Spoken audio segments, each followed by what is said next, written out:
سامعین اور ناظرین اکرام، السلام علیکم ورحمۃ اللہ وبرکاتہ۔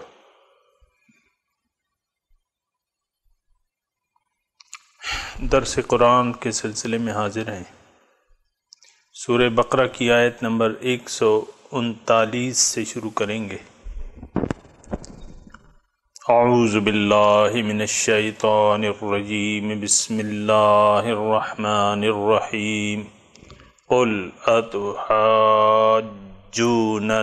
فی اللہ وهو ربنا وربکم ولنا اعمالنا ولکم اعمالکم ونحن له مخلصون۔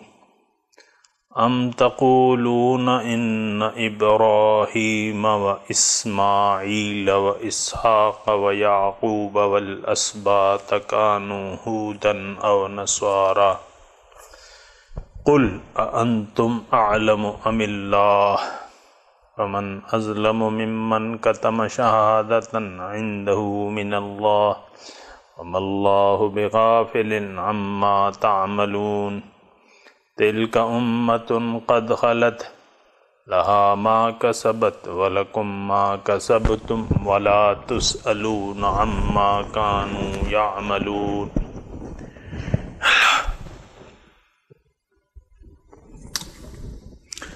قل اتحاجوننا فی اللہ، آپ کہہ دیجئے ان یہودیوں سے کہ کیا تم ہم سے بحث کرتے ہو اللہ کے بارے میں؟ وَهُوَ رَبُّنَا وَرَبُّكُمْ، اور اللہ تعالیٰ تمہارا بھی رب ہے اور ہمارا بھی رب ہے۔ وَلَنَا أَعْمَالُنَا وَلَكُمْ أَعْمَالُكُمْ، اور تمہارے لیے تمہارے اعمال اور ہمارے لیے ہمارے اعمال۔ وَنَحْنُ لَهُ مُخْلِصُونَ، اور ہم تو اللہ ہی کے ساتھ مخلص ہیں۔ ام تقولون، کیا تم یہ کہتے ہو ان ابراہیم و اسماعیل و اسحاق و یعقوب والاسباط کانوا ہودن او نصارا، کیا تم کہتے ہو کہ ابراہیم اور اسماعیل اور اسحاق اور یعقوب اور ان کی اولاد میں جو بھی قبائل تھے، کانوا ہودن، یہ یہودی تھے یا نصرانی تھے؟ قل، آپ ان سے پوچھئے، انتم اعلم ام اللہ، اللہ تعالیٰ زیادہ بہتر جانتا ہے کہ تم۔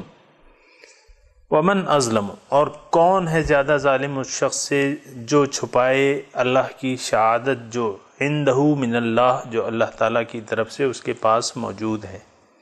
وما اللہ بغافل عما تعملون، اور اللہ تعالیٰ غافل نہیں ہے جو عمل تم کرتے ہو۔ تلک امۃ قد خلت، یہ ایک امت تھی جو گزر گئی، لہا ما کسبت، ان کے لیے وہ ہے جو انہوں نے کمایا، ولکم ما کسبتم، اور تمہارے لیے وہ ہوگا جو تم کماؤ گے۔ ولا تسألون عما كانوا يعملون، اور تم سے ان کے کاموں کے بارے میں نہیں پوچھا جائے گا۔ سامعین کرام، یہ یہودی مخاطب ہیں، وہ یہودی جو اپنے آپ کو اللہ تعالیٰ کا محبوب اور اس کا بیٹا قرار دیتے تھے۔ نحن ابناء اللہ و احباء، اور وہ ان کا دعویٰ یہ تھا کہ ابراہیم اور اسحاق اور یعقوب یہ سب یہودی تھے۔ اللہ، تو اس کے بارے میں اللہ تعالیٰ وضاحت سے ابراہیم علیہ السلام کے واقعات، پھر ان کے بیٹے جو حضرت یا پوتے جو تھے حضرت یعقوب علیہ السلام، جو ان کے پوتے تھے اور بنی اسرائیل کے یعنی آباء و اجداد میں شامل تھے۔ اسرائیل لقب تھا حضرت یعقوب علیہ السلام کا۔ بنی اسرائیل، یعقوب کے بیٹے، ان کے بیٹے 12 بیٹے تھے، 12 قبیلے بنے، اور پھر ان میں نبوت اور بادشاہت چلتی گئی۔ اور یہ میں آپ کو کہہ چکا ہوں کہ وہ ایک نسلی تفاخر کا شکار ہو چکے تھے، اور ایک زعم میں، ایک باطل گمان میں وہ پڑ چکے تھے۔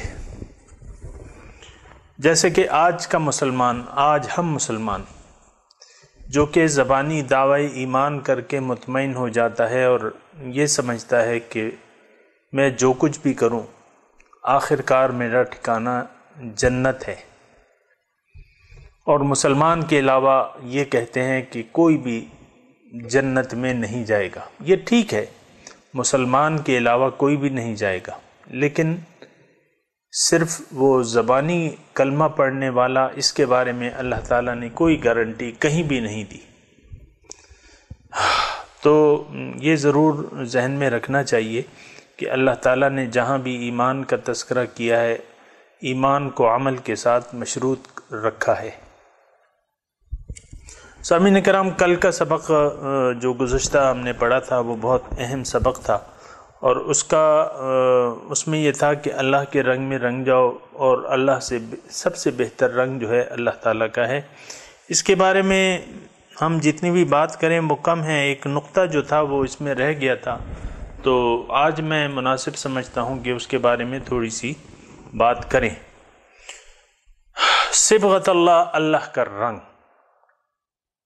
اللہ کے رنگ میں رنگ جاؤ، اور سب سے بہترین رنگ جو ہے اللہ تعالیٰ کا رنگ ہے۔ تو اس کے بارے میں کچھ میں نے آپ کو بتایا تھا کہ اللہ تعالیٰ کی صفات کو اپنے اندر پیدا کرنا چاہیے، اللہ کے اخلاق کو، تخلقوا باخلاق اللہ، اللہ کی صفات کو، اس کے اخلاق کو اپنے اندر پیدا کرو۔ اس کے بارے میں نے بتایا تھا کچھ، لیکن آج ایک نقطہ جو تقریباً میں نے کل نہیں بیان کیا تھا، اس کے بارے میں تھوڑا سا آپ کو بیان کر رہا ہوں۔ اور کل میں نے آپ کو بتایا تھا کہ اللہ تعالیٰ کی صفات جو ہیں، تو ایک صفت جو ہے سامعین کرام اللہ تعالیٰ کی ہے نور۔ اللہ تعالیٰ نور ہے۔ اللہ یعنی اس کی ذات کے متعلق تو نہیں کہہ سکتے، لیکن ذات کا نور بھی ہے اس کا۔ اللہ تعالیٰ کی ذات کا نور ہے، اور بات یعنی اگر آگے بڑھے تو وہ تو ہمارے درجے کی نہیں ہے، لیکن اتنا ضرور ہے کہ پہلا جو اس کے نور کا ظہور ہوا تھا تو وہ نور محمد صلی اللہ علیہ وسلم تھا۔ یعنی نور محمد کو سب سے پہلے اللہ تعالیٰ نے پیدا کیا، اور پھر اس کے بعد جو ہے دیگر یہ عالم مادیات جو تھی یہ پھر بعد میں بنی ہے، اور یہ اس نور کا ظہور ہے۔ پہلا تجلی جو تھا اللہ تعالیٰ کے نور کا، پہلا تجلی جو تھا وہ نور محمد تھا۔ اول ما خلق اللہ نور نبیکم، سب سے پہلے اللہ تعالیٰ نے تمہارے نبی کا نور پیدا کیا۔ اللہ اکبر۔ تو بات یہ ہے کہ اللہ تعالیٰ قرآن میں بھی ارشاد فرماتا ہے کہ اللہ نور السماوات والارض، اللہ تعالیٰ زمین اور آسمان کا نور ہے۔ مثل نورہ کمشکات فیہا مصباح، المصباح فی زجاجہ۔ یہ مضمون ہے، اللہ تعالیٰ نور ہے آسمان زمین کا۔ پھر یہ ہے کہ حضور صلی اللہ علیہ وسلم فرماتے ہیں کہ انا من نور اللہ والمؤمنون کلہم من نوری، میں اللہ کے نور سے ہوں اور تمام مومن میرے نور سے ہیں۔ تو سامعین اکرام، یہ نور الہی جو ہے اس کو حاصل کرنا، اور اللہ تک کا جو بھی سفر ہے، یہ ایک بات نوٹ کر لیں، یعنی صراط مستقیم ہے، اللہ کا راستہ ہے۔ تو یہ جو بھی سفر ہے اللہ تعالیٰ کا، تو وہ کیا ہے؟ یہ ایک نور کا سفر ہے۔ حدیث کا ایک مضمون آتا ہے کہ اللہ تعالیٰ کی طرف 70,000 پردے ظلمت کے ہیں، اور پھر 70,000 پردے نور کے ہیں۔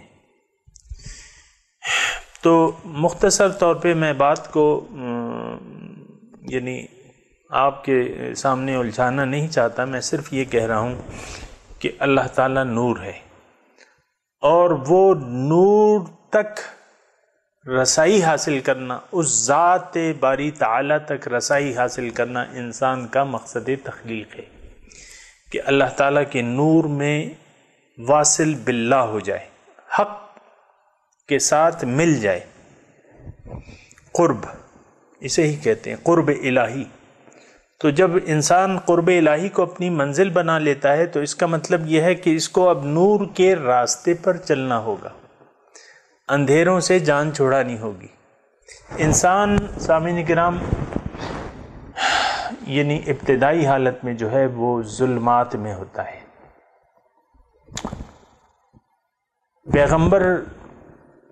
پیغمبران کرام آتے ہیں، پیغمبر آئے ہیں ہمارے پاس کہ اللہ کے اس نور کا پتہ بتائیں۔ قرآن پاک ہمیں اس نور کی طرف پہنچنے کا راستہ بتاتا ہے۔ صراط مستقیم جو ہے، اگر ہم اس پر چل پڑیں، اس کا مطلب یہ ہے کہ ہم نور کے راستے پر چل نکلے ہیں اور ہماری منزل نور ہے، اللہ کا نور، اللہ کے نور کا سامنا کرنا ہے۔ اللہ اکبر ہے۔ اللہ کے نور یعنی اب ظاہر ہے کہ اللہ تعالیٰ کو جب ہم دیکھیں گے تو وہ ذات جو ہے ظاہر ہے اس کی زیادہ نہ تو میرا اتنا درجہ ہے نہ اتنا مقام ہے، لیکن یہ ہے کہ بہرحال نور جو ہے وہ انسان یعنی اس نور تک رسائی حاصل کرنا، نور کے قریب ہو جانا۔ تو جتنا آپ قریب ہوں گے آپ زیادہ روشنی میں آتے جائیں گے۔ اللہ اکبر۔ تو انسان کا جو سفر ہے، مومن کا جو سفر ہے، مومن کا مقصود اللہ تعالی ذات باری تعالیٰ ہے، اور یہ راستہ جو ہے یہ سارا نور کا ہے، صراط مستقیم۔ اتنا آپ ضرور اپنی یادداشت میں رکھیں۔ تو سورہ بقرہ میں ابھی آئے گا آگے کہ اللہ ولی الذین آمنوا یخرجہم من الظلمات الی النور۔ اللہ تعالیٰ دوست ہے مومنوں کا، ان کو ظلمت سے نور کی طرف لے جاتا ہے۔ یعنی جو اللہ تعالیٰ ذات الہی کو اپنا مقصود زندگی بنا لیتے ہیں، اللہ تعالیٰ ان کا دوست بن جاتا ہے، دوست بن جاتا ہے۔ اب دوست جو ہے دوست سے ملنا چاہتا ہے۔ وہ دوست ہی کیا جو دوست سے ملنے کی تڑپ نہ کرے، اس کا شوق نہ ہو۔ اللہ تعالیٰ بھی اللہ ولی الذین آمنوا، اللہ دوست بن جاتا ہے مومنوں کا۔ اب یہ ہے کہ اللہ تعالیٰ پھر اس کا ہاتھ پکڑ کے، مومن کا تو شوق ہو گیا، پیدا ہو گیا، اب اللہ تعالیٰ کے راستے پر چلنا چاہتا ہے تو اللہ تعالیٰ اس کو ظلمات سے نور کی طرف لے جاتا ہے۔ یخرجہم من الظلمات الی النور۔ اللہ تعالیٰ اس مومن کو جو تاریکی میں تھا، اب اس نے فیصلہ کر لیا کہ میں نے نور کے راستے پر چلنا ہے، تو اللہ تعالیٰ پھر اس کا دوست بن کے، اس کا ہاتھ پکڑ کے اپنی طرف ہدایت دیتا ہے۔ واللہ یہدی من یشاء الی صراط مستقیم۔ اللہ تعالیٰ جس کو چاہتا ہے ہدایت دے دیتا ہے صراط مستقیم کی۔ تو یہ میں تھوڑا سا کہہ رہا تھا کہ یہ ایک نور کا سفر ہے، صبغۃ اللہ۔ یعنی ہمارے شیخ ایک فارسی کا شعر ہم سے بیان کرتے تھے، اس کا ایک جملہ تو مجھے اچھی طرح یاد ہے، اور غالباً یہ علامہ اقبال کا شعر ہے یا مولوی روم کا ہے، لیکن ہمیں شعر جو ہے وہ بڑا پیارا ہے۔ وہ ہمارے شیخ فرماتے تھے کہ نقطۂ نور سراپا نور باش، کہ تم تو نور کا ایک نقطہ ہو، تمہارے اندر اللہ تعالیٰ کی ذات کی ایک تجلی موجود ہے، تو اب تم بھی ہوش کرو، عقل سے کام لو، سراپا نور باش، ایسے کام کرو کہ سراپا نور ہو جاؤ، نقطۂ نورے سراپا نور باش۔ اور پھر وہ دوسرا جملہ جو ہے سامعین اکرام، اس کا یہ مفہوم ہے کہ تم پھر زندہ ہو یا مردہ اس سے گزر جاؤ، یعنی اس کی پھر تمہیں فکر نہیں ہوگی اگر تم نور بن جاؤ گے، سراپا نور بن جاؤ گے۔ سراپا نور کس طرح بنتا ہے؟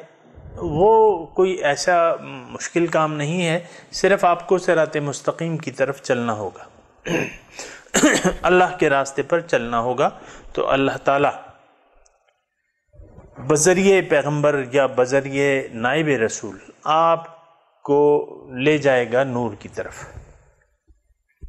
اکیلے جو ہے سامعین اکرام، یہ میں نے آپ کو کہہ دیا ہے، اکیلے آپ یہ سفر طے نہیں کر سکتے، کسی رہنما، اول رہنما تو ہمارے سب سے بڑے حضور صلی اللہ علیہ وسلم کی ذات ہے، اس کے بعد جو ان کے نائبین رسول ہیں، ان کی یہ پھر مرتبہ ہے کہ وہ انسان کو اپنے ہاتھ سے پکڑ کے لے جاتے ہیں، رہنمائی کرتے ہیں، یعنی اس راستے کی طرف رہنمائی کرتے ہیں۔ بغیر رہنما کے آپ اللہ کے راستے پر نہیں چل سکتے، یہ ایک عام بات ہے۔ تو یہ ایک بات ہے کہ دوسرا اس میں نقطہ یہ ہے کہ نور کو اگر آپ دیکھنا چاہتے ہیں، اللہ کو آپ دیکھنا چاہتے ہیں، صبغت اللہ کا میں مضمون آپ کے سامنے بیان کر رہا ہوں، اگر اللہ کے نور کو دیکھنا چاہتے ہیں، اس کے قریب ہونا چاہتے ہیں، تو اللہ کی صفات جو ہیں اپنے آپ میں پیدا کرنی ہوں گی۔ صبغت اللہ، اللہ کے رنگ میں اپنے آپ کو رنگنا ہوگا۔ اور اس کے بارے میں کل میں نے آپ کو بتا دیا تھا کہ وہ کس طریقے سے ہوگا، لیکن جو انسان، مختصر طور پہ میں اگر آپ کو بتاؤں کہ انسان جو اللہ تعالیٰ کے راستے پر چلتا ہے، یعنی اللہ تعالیٰ کے احکامات، اس کی میں مزید وضاحت کر دوں کہ اللہ تعالیٰ کے جو احکامات ہیں قرآن میں، اور اس پر عمل کا طریقہ جو ہمیں حضور صلی اللہ علیہ وسلم نے بتایا ہے، اللہ کے احکامات کو حضور صلی اللہ علیہ وسلم کے طریقے پر عمل کر کے جب انسان اللہ کے راستے پر چل پڑتا ہے اور اعمال صالحہ کرنے لگتا ہے، تو ہر عمل جو ہے اس کے دل پر ایک نور کا نقطہ بناتا ہے۔ حدیث میں ایک حدیث ہے، اگر مفہوم آپ کو میں اس کا بتاؤں، کہ حضور صلی اللہ علیہ وسلم فرماتے ہیں کہ دلوں پر فتنے نازل ہوتے رہتے ہیں پے در پے، تو جس دل نے وہ فتنہ قبول کر لیا، فتنے کا مطلب یہ ہے کہ شیطانی وسوسہ، نفسانی خیال کوئی، اگر جس دل نے وہ نفس کی بات مان لی، نفس و شیطان کی بات مان لی، تو اس کے دل پہ ایک سیاہ داغ ہو جاتا ہے، اور جو یہ نفس کی باتیں مانتا رہتا ہے تو وہ اس کا دل جو ہے وہ سیاہی میں، تاریکی میں ڈوبتا رہتا ہے، یہاں تک کہ بالکل سیاہ ہو جاتا ہے۔ تو پھر اللہ تعالیٰ فرماتے ہیں کَلَّا بَرَّانَ عَلَىٰ قُلُوبِهِمْ مَا كَانُوا يَكْسِبُونَ، ان کے دلوں پر پھر زنگ چڑھ جاتا ہے بسبب ان اعمال کے جو یہ کرتے ہیں۔ لیکن اگر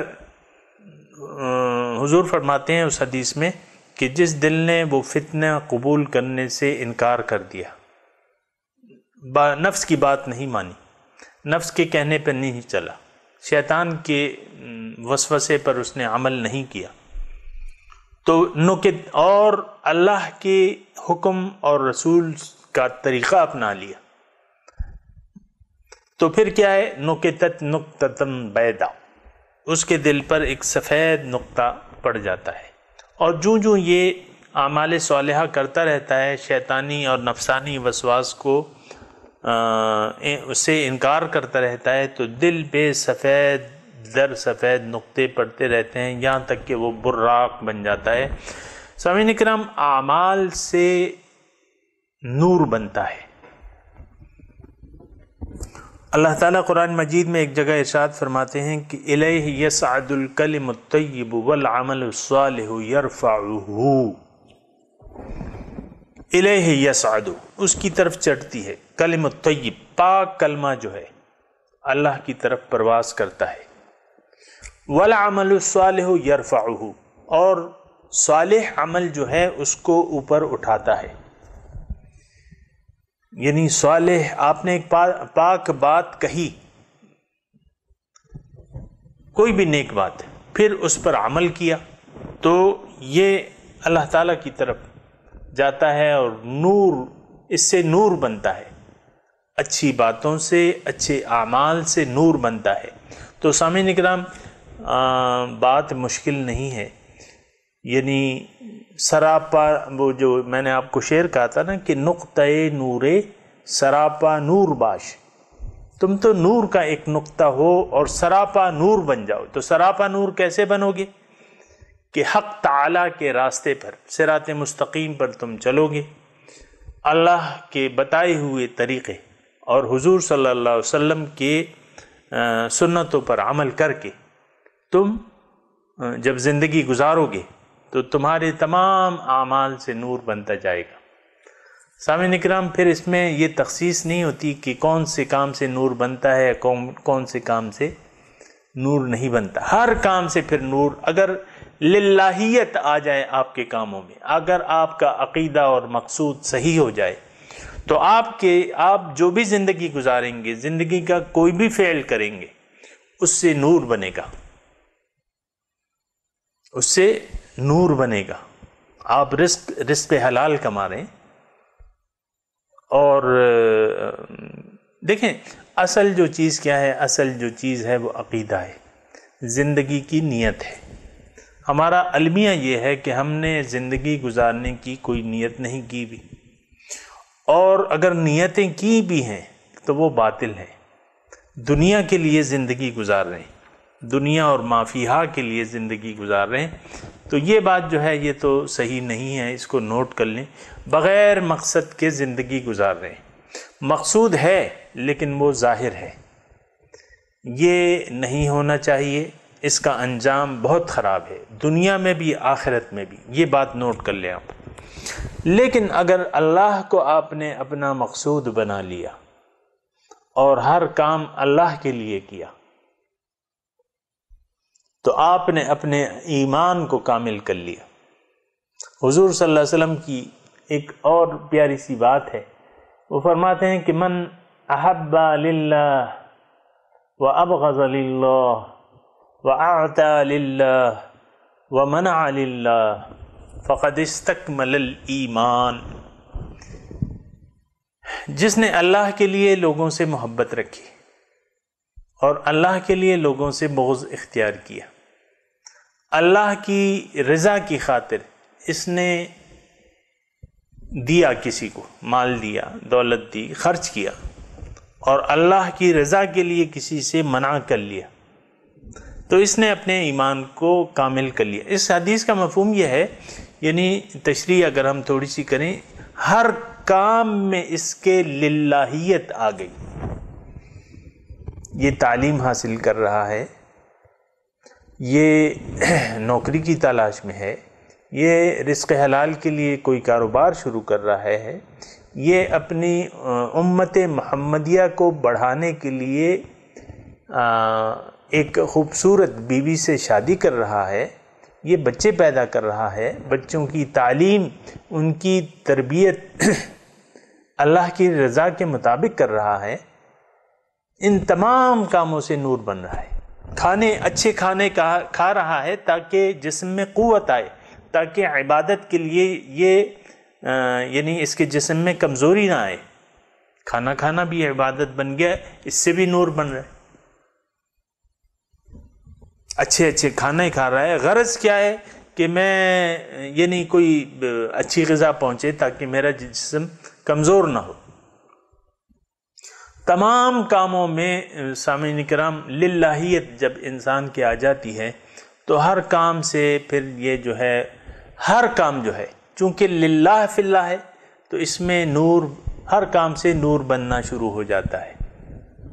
اپنی مرضی کو چھوڑ کر، اپنے نفس کی خواہشات کو چھوڑ کر، معاشرے کے طریقہ کار کو چھوڑ کر اللہ کے لیے ہر کام اس نے سر انجام دینا جب شروع کر دیا تو یہ ایک نور کے سفر پر چل نکلا ہے۔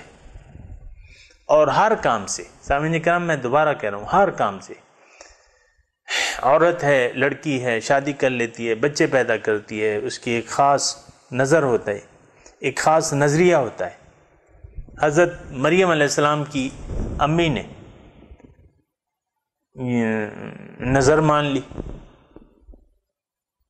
اب دیکھیں یہ شادی ہو رہی ہے، شادی ہوئی ہے، حضرت عمران سے شادی ہوئی ہے، اور پھر ان کی جو وائف ہے وہ شوہر سے حقوق زوجیت ادا اس لیے کہ میرے جو بچہ ہوگا میں اس کو وقف کر دوں گی۔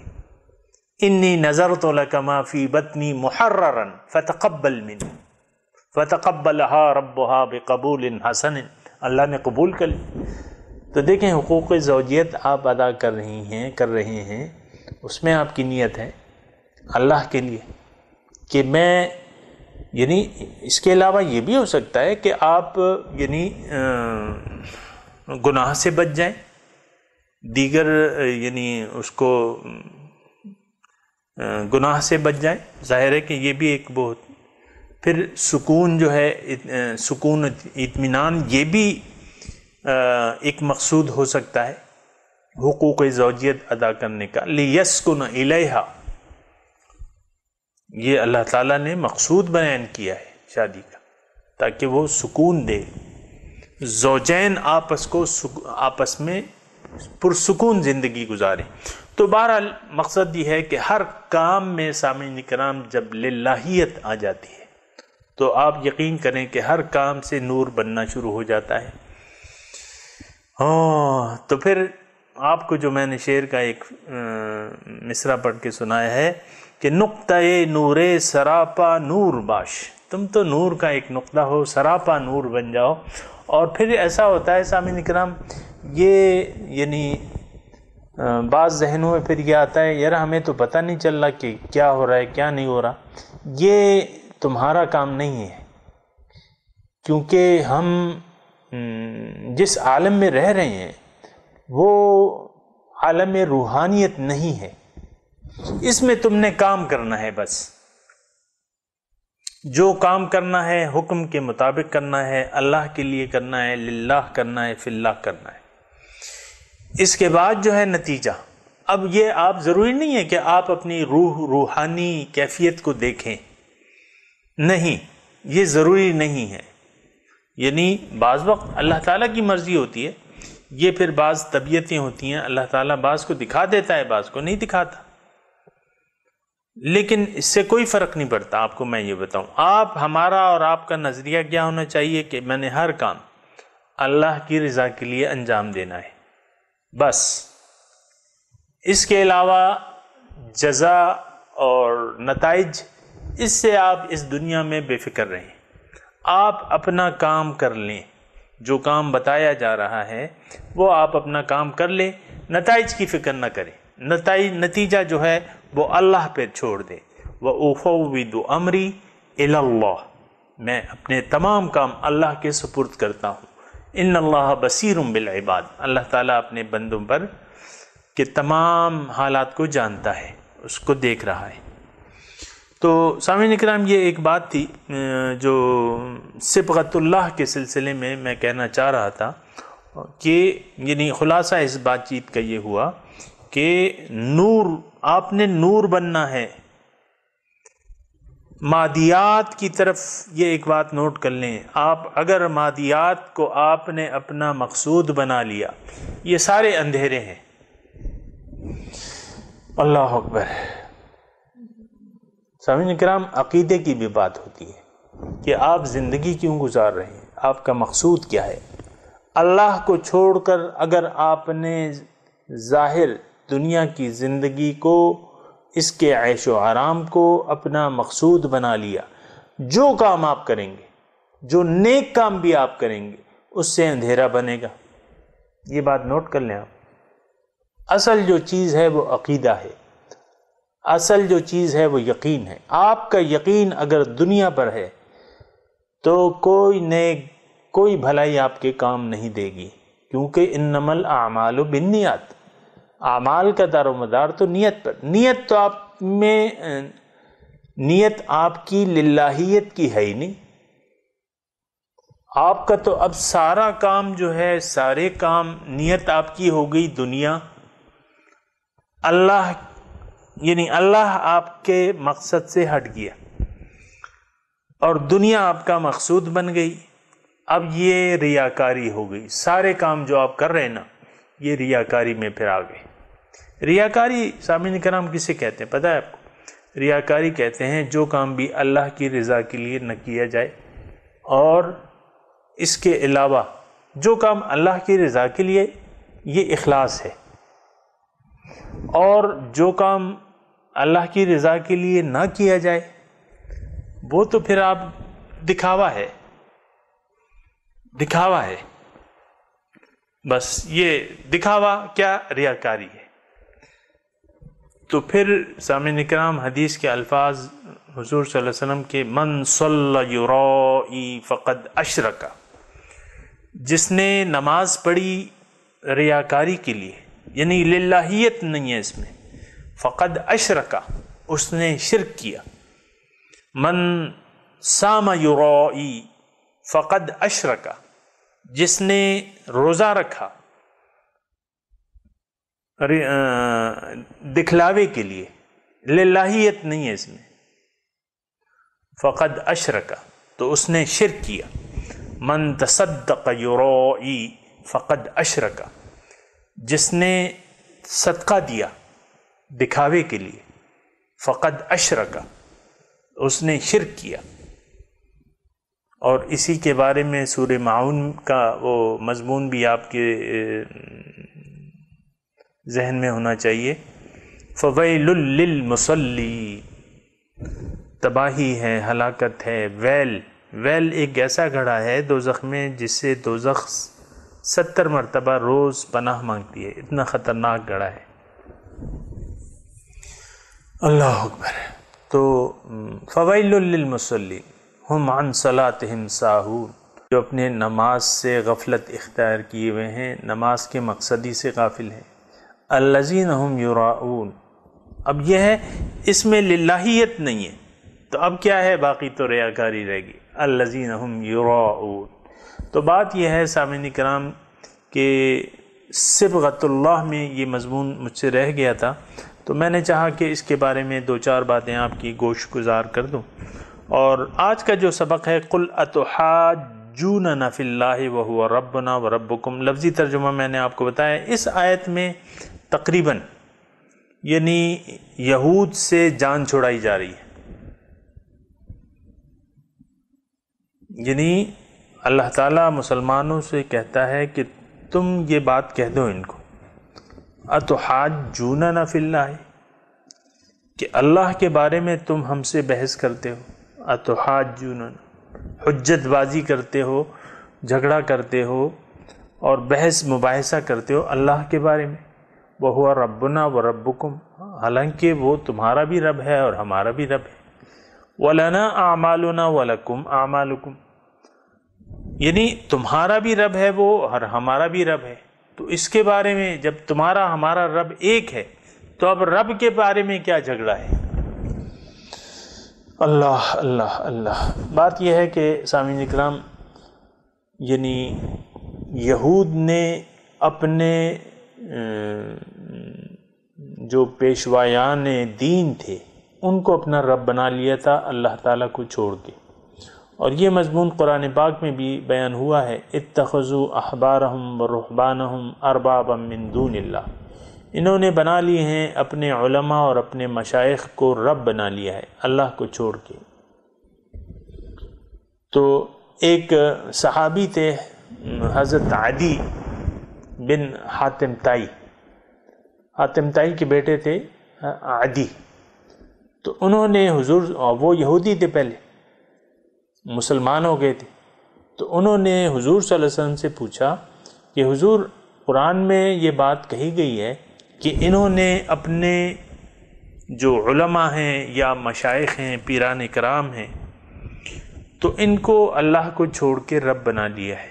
لیکن ہم نے تو ایسا نہیں کیا، ہم نے تو ان کو رب کا درجہ نہیں دیا ہے. سامعین کرام، بہت ایک یونیک بات ہے. بعض وقت ہم یہ کہتے ہیں کہ ہم تو اللہ تعالیٰ کو اپنا رب مانتے ہیں. اب اس حدیث کی روح سے آپ یعنی جان لیں گے کہ رب ہونے کا مطلب کیا ہے. کسی کو رب قرار دے دینا یا ربوبیت کا درجہ دے دینا کسی کو، اس کا کیا مطلب ہوتا ہے؟ قرآن پاک کی ایک آیت ہے کہ ان الذین قالوا ربنا اللہ ثم استقاموا تتنزل علیہم الملائکۃ الا تخافوا ولا تحزنوا وابشروا بالجنۃ التی کنتم توعدون. اللہ تعالیٰ فرماتے ہیں کہ ان الذین قالوا، بے شک وہ لوگ جنہوں نے کہا کہ اللہ ہمارا رب ہے، ربنا اللہ، ثم استقاموا، پھر اس پر انہوں نے استقامت اختیار کر لی. تتنزل علیہم الملائکہ، اب نتائج ہیں. سامعین کرام، ایک مختصر سی بات کہ اللہ ہمارا رب ہے اور پھر اس پر قائم رہے. اب ہم میں سے بہت سے لوگ ایسے کہیں گے کہ بھئی اللہ کے سوا تو ہم کسی کو رب نہیں کہتے، ہے نا سامعین کرام؟ اللہ کے سوا رب تو ہمارا اللہ تعالیٰ ہی ہے. تو اس بارے میں تھوڑا سا یہاں آج پتہ چل جائے گا، تھوڑی سی وضاحت سے آج آپ کو پتہ چل جائے گا کہ اللہ تعالیٰ کے رب کسے کہتے ہیں. ذرا غور سے سنیے گا. اللہ تعالیٰ کو چھوڑ کے اور ہستیوں کو رب بنا لینا، اس کا کیا مطلب ہوتا ہے؟ تو اور اللہ کو اپنا رب قرار دے دینا، اس کا کیا مطلب ہے؟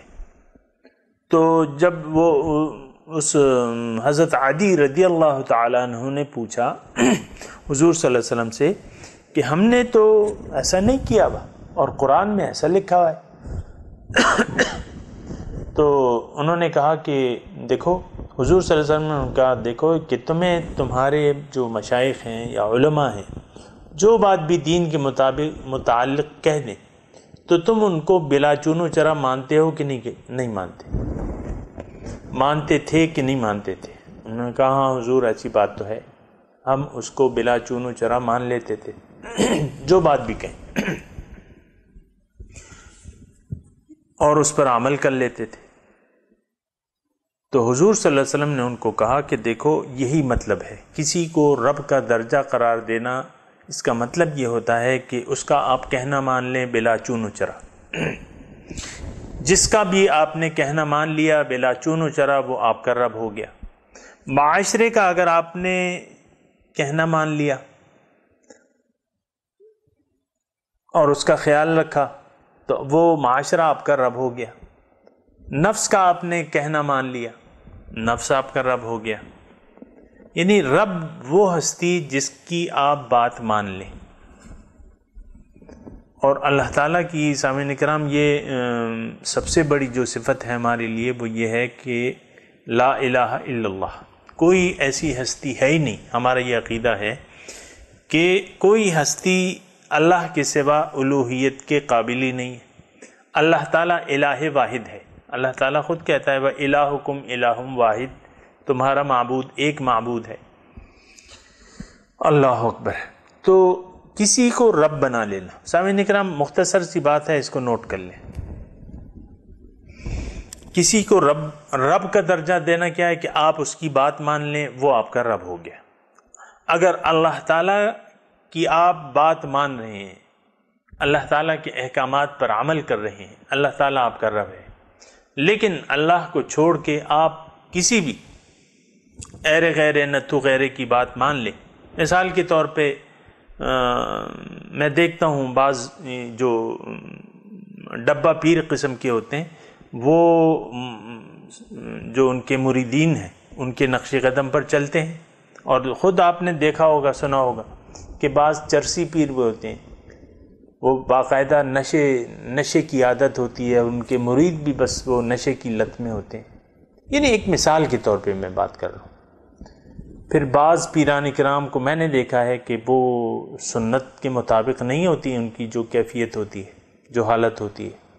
مثال کے طور پہ ایک بچپن میں گیا تھا اپنی والدہ کے ساتھ ایک پیر صاحب تھے، ان کی چہرے پر جو ہے وہ سنت رسول نہیں تھی، اور عورتیں جو ہیں گھر کی عورتیں ان کے پاؤں دبا رہی تھیں، یہ ہو رہا تھا، یعنی ایک کیفیت تھی۔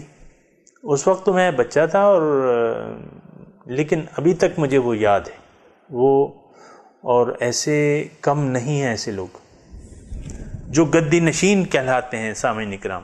اور یہ تو آپ دیکھیں کہ آپ کے ملک میں بہت سے گدی نشین جو ہیں وہ وزیر اعظم رہ چکے ہیں، اور میں ان کا نام نہیں لیتا، لیکن وہ گدی نشین ہیں، لیکن حضور کے راستے کے مخالف چل رہے ہیں، اور پھر ان کے مریدین بھی ہیں۔ سندھ میں آپ دیکھیں ایسے مشہور ہزاروں کی تعداد میں ان کے مرید ہیں، اور پیر صاحب جو ہیں وہ سیاست میں ہیں، اور دیکھتے ہیں، یعنی میں صرف آپ کو اشارے کر رہا ہوں۔ اور سگار انہوں نے، پیر صاحب نے سگار سلگایا ہوا ہے، اور سگریٹ کی کش لے رہے ہیں، اور ہیں کون؟ پیر صاحب ہیں، لقب جو ہے پیر صاحب کا ہے، پھر ان کے مریدین ہیں ہزاروں، گدی چل رہی ہے، پھر ان کے مرنے کے بعد پھر ان کے بیٹے آ گئے۔ یہ اسلام کے پتہ نہیں کیا۔ تو یہ ہے کہ رب کی میں بات کر رہا تھا کہ اللہ تعالیٰ، یعنی یہ ایک بہت بڑی بات ہے، اللہ تعالیٰ کو اپنا رب تسلیم کر لینا، کہ بہنے تو بس وہ ہمارا رب ہے، وہ ہمارا یعنی خالق ہے اور پروردگار ہے، اب اسی کے سامنے ہم نے سر جھکانا ہے، اسی سے وَنَحْنُ لَهُ مُخْلِصُونَ کے سامعین کرام یہاں الفاظ آئے ہیں کہ ہم تو ہماری تو تمام اخلاص، سب کچھ ہمارا اسی کے لیے، نحن لہو مخلصون، یعنی ہم تو بس ہم تو اسی کے لیے مخلص ہیں۔ اخلاص فی الدین اسے کہتے ہیں کہ سب کچھ جو ہے ہمارا اللہ کے لیے ہے، ہمارا جینا، ہمارا مرنا۔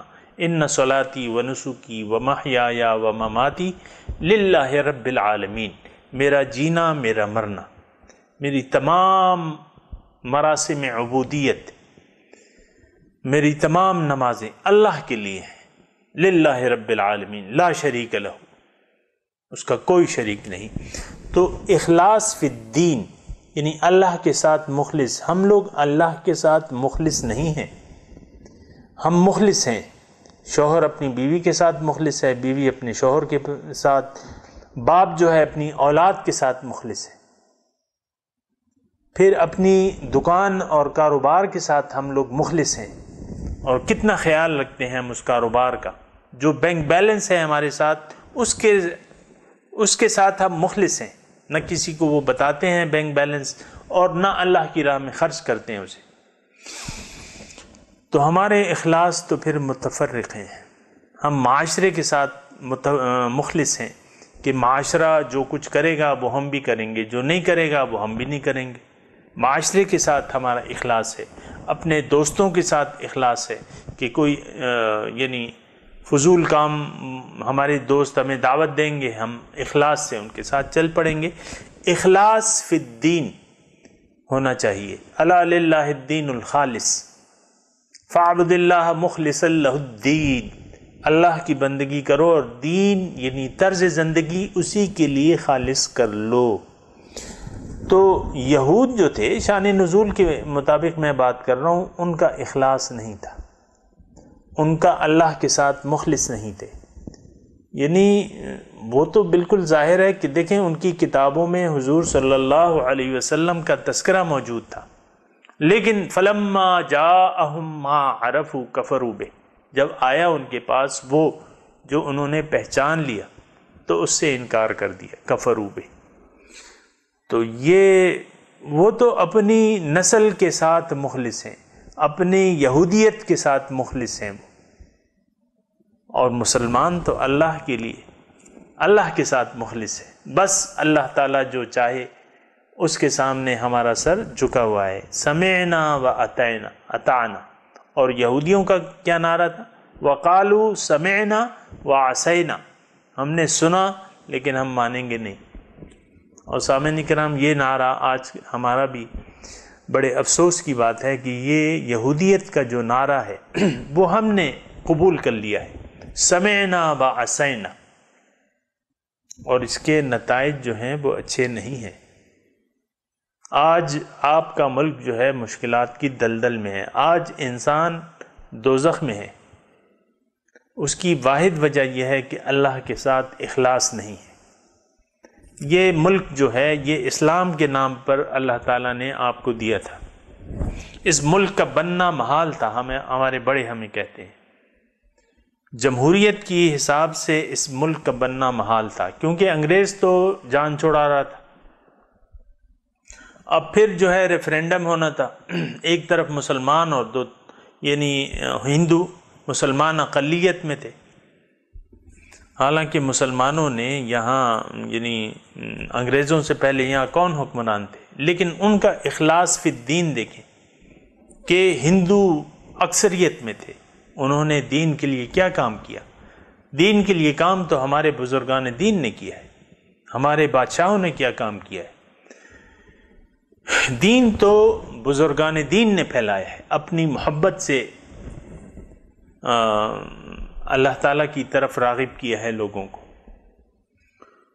تو انگریز جب جا رہے تھے تو ظاہر ہے کہ ریفرینڈم ہونا تھا، اور پھر اس کی اکثریت تھی، ہندوؤں کی اکثریت تھی، اور اکثریت ریفرینڈم ہوتا تو یہی ہوتا کہ بھئی حکومت جو ہے ہندوؤں کی ہوگی، مسلمان جو ہے اقلیت میں ہوں گے، لیکن اللہ تعالیٰ نے اپنا خصوصی فضل و کرم کیا ہے اور ہمیں پاکستان کی شکل میں ایک خطہ زمین عطا فرمایا ہے، لیکن ابھی تک ہم نے اس کے ساتھ اخلاص نہیں کیا ہے۔ اب تو یہ بحثیں چل پڑی ہیں کہ بھئی وہ یعنی نظریہ پاکستان کے بارے میں دو باتیں ہو رہی ہیں، حالانکہ نظریہ پاکستان تو ایک ہی ہے، اور پھر کہ بھئی یہ سیکولر قائد اعظم جو تھے وہ سیکولر سٹیٹ بنانا چاہتے تھے، یہ باتیں بھی ہو رہی ہیں۔ خیر میں اس کی بات کر رہا ہوں اخلاص فی الدین کی، کہ ہم کسی کے ساتھ مخلص نہیں ہیں، اور اوروں کی بات تو چھوڑیں، زمانے کی بات تو چھوڑیں، لیکن ہم اپنے ساتھ مخلص نہیں ہیں۔ اگر آپ اپنے ساتھ مخلص ہیں تو آپ کو اپنے آپ کو تو کم از کم اللہ کی تیار کی ہوئی بھڑکتی آگ سے اپنے آپ کو بچا لینا چاہیے، کیونکہ اللہ تعالیٰ میں فرما رہا ہے کہ قو انفسکم واہلیکم نارا، اپنے آپ کو اور اپنی اولاد کو، اپنے گھر والوں کو دوزخ سے بچاؤ، لیکن ہمارا اخلاص نہیں ہے۔ اس کی وجہ کیا ہے؟ کہ ہمارا یقین نہیں ہے۔ یعلمون ظاہرا من الحیات الدنیا وہم عن الآخرۃ غافلون، یہ لوگ دنیا کا ظاہر تو جانتے ہیں لیکن آخرت سے یہ لوگ غافل ہیں۔ وہم عن الآخرۃ غافلون، آخرت سے یہ غافل ہیں یہ لوگ۔ اللہ اکبر۔ تو سامعین کرام، یہ آج ایک آیت ہوئی ہے کہ قل اتحاجوننا فی اللہ، آپ ان سے کہیے کہ کیا تم ہم سے حجت بازی کرتے ہو، ہم سے جھگڑا کرتے ہو، ہم سے بحث کرتے ہو اللہ کے بارے میں؟ اور حال یہ ہے کہ تم بھی اللہ تعالیٰ کی ربوبیت کے دعوے دار ہو کہ اللہ تعالیٰ ہمارا رب ہے، اور ہم بھی اسی بات کے دعوے دار ہیں۔ اب یہ ہے کہ تم جو ہمیں دعوت دے رہے ہو، یہ صبغت اللہ کی اس سے بات چل رہی ہے نا سامنے، کہ وہ کہتے تھے کہ تم یہودیت کا رنگ اپنے اوپر چڑھاؤ، وقالوا کونوا ھودا او نصارى تہتدوا، وہ کہتے تھے کہ یہودی ہو جاؤ یا عیسائی ہو جاؤ، تم کامیاب ہو جاؤ گے۔ تو اب یہ تو وہ ایک خاص عقیدے پر اڑے ہوئے تھے، تو اب بحث کو ختم کرنے کے لیے اللہ تعالیٰ مسلمانوں سے کہہ رہے ہیں کہ دیکھو تم تو برا کر رہے ہو کہ ہم سے ہمارے اور اپنے رب کے بارے میں بحث کر رہے ہو، اور دوسرے تمہارے اعمال جو ہیں تم کرتے رہو اپنے اعمال، یعنی تم اپنی یہودیت پر، اپنی عیسائیت پر قائم رہو، تمہارے لیے ہمارے لیے ہمارے اعمال ہیں، یعنی ہم جو مسلمان ہیں اور حضور صلی اللہ علیہ وسلم پر ایمان لائے ہیں، تو اس کے تم کہتے ہو کہ یہ بات غلط ہے، لیکن چھوڑ دو ہمیں، ہمارے لیے ہمارے اعمال ہیں اور ہم تمہیں چھوڑ دیتے ہیں۔ لکم وَلَكُمْ أَعْمَالُكُمْ، تمہارے لیے تمہارے اعمال کے نتائج تمہارے اوپر آئیں گے، اور ہم جہاں تک ہماری بات ہے وَنَحْنُ لَهُ مُخْلِصُونَ، ہم تو اللہ تعالیٰ کے ساتھ مخلص ہیں، ہمارا اخلاص ہے، ہم مخلص ہیں اللہ تعالیٰ کے ساتھ کہ اللہ تعالیٰ ہی ہمارا رب ہے، اللہ تعالیٰ ہی ہمارا معبود واحد ہے، ہم نے اسی کی بندگی کرنی ہے، ہم نے اسی کے حکم کے آگے سر جھکانا ہے، اور تم اگر نہیں جھکاتے تو نہ جھکاؤ، یعنی تمہاری اپنی راہ اور ہماری اپنی راہ، تم ہمیں چھوڑ دو ہم تمہیں چھوڑ دیتے ہیں۔ لنا اعمالنا ولکم اعمالکم۔ اسی طرح سامعین کرام یعنی یہ ایک طریقہ کار ہے، ایک بندے کو اگر آپ نیکی کی راہ بتائیں اور وہ نہ مانے تو پھر یہی ہے کہ آپ اس کو جاہل، قرآن پاک میں آیا کہ بَاعْرِضْ عَنِ الْجَاهِلِينَ، جاہلوں سے آپ اعراض کر لیجیے۔ وَإِذَا خَاطَبَهُمُ الْجَاهِلُونَ قَالُوا سَلَامًا، جب ان سے جاہلوں کے ساتھ ان کا واسطہ آ جاتا ہے تو ان کو وہ اچھی طرح سے سلام رخصت کر دیتے ہیں کہ بھئی ہم تم سے بات نہیں کر سکتے۔ تو یہ سامعین اکرام تبلیغ کا ایک طریقہ کار ہے کہ آپ مناسب حد تک اپنی نقطہ نظر اپنے جو مخالف ہے اس کے سامنے پیش کریں، مانتا ہے تو فبہا، نہیں مانتا تو اس کو کہیں بھئی ہماری تو ہماری بات نہیں ہو سکتی، اور وَإِذَا خَاطَبَهُمُ الْجَاهِلُونَ قَالُوا سَلَامًا، جب ان کے ساتھ جاہلوں کا مخاطبہ ہو جاتا ہے تو ان سے پھر وہ سلام رخصت لے لیتے ہیں، یعنی کسی کے ساتھ بحث میں زیادہ الجھنے کی ضرورت نہیں ہے۔ یہ تبلیغ کا طریقہ اس آیت میں بتایا جا رہا ہے۔ عمل کے لیے بھی ایک راہ عمل اس میں موجود ہے، اور تبلیغ کا ایک طریقہ بھی ہے کہ بھئی ٹھیک ہے، اگر تم اپنے خیال میں درست ہو تو تم کرتے رہو، اور ہم ہمارے خیال میں جو درست ہے وہ کرتے رہیں گے، اور ہم تو اللہ تعالیٰ ہی کے بندگی کے لیے ہم نے اپنے آپ کو خاص کر لیا ہے۔ وَنَحْنُ لَهُ مُخْلِصُونَ۔ مضمون جاری ہے سامعین کرام، انشاءاللہ اگلی نشست میں مزید مضمون پر بات کریں گے۔ وآخر دعوانا ان الحمد للہ رب العالمین، والسلام علیکم ورحمۃ اللہ وبرکاتہ۔